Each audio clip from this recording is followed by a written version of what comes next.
Ready sir, rolling. నేను doctor Rehman, general secretary YSRCP.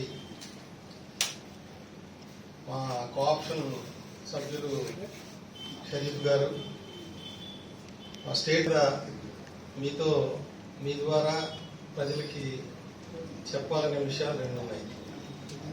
ఒకటి, భారతీయ ముస్లింలు వారి సాధక బాధకాలు.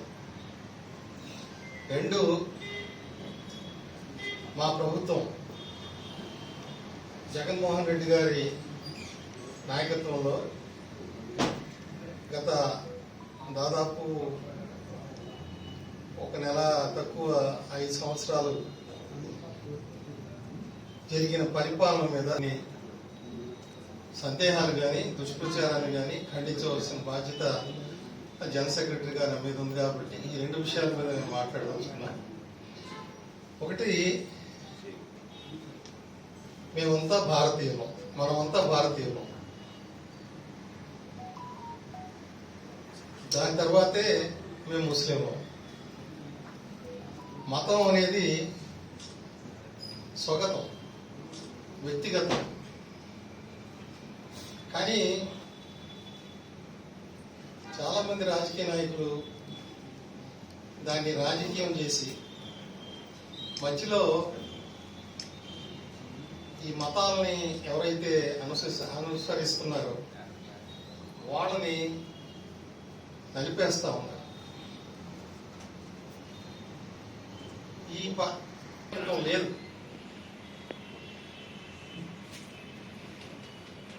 భారతీయ ముస్లింలు ఏ పార్టీకి వ్యతిరేకం కాదు.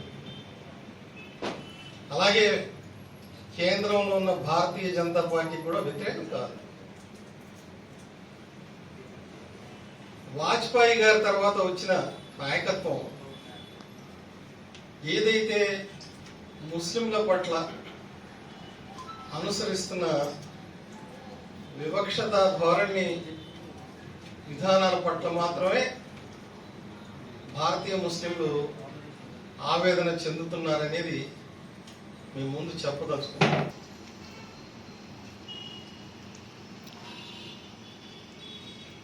మేము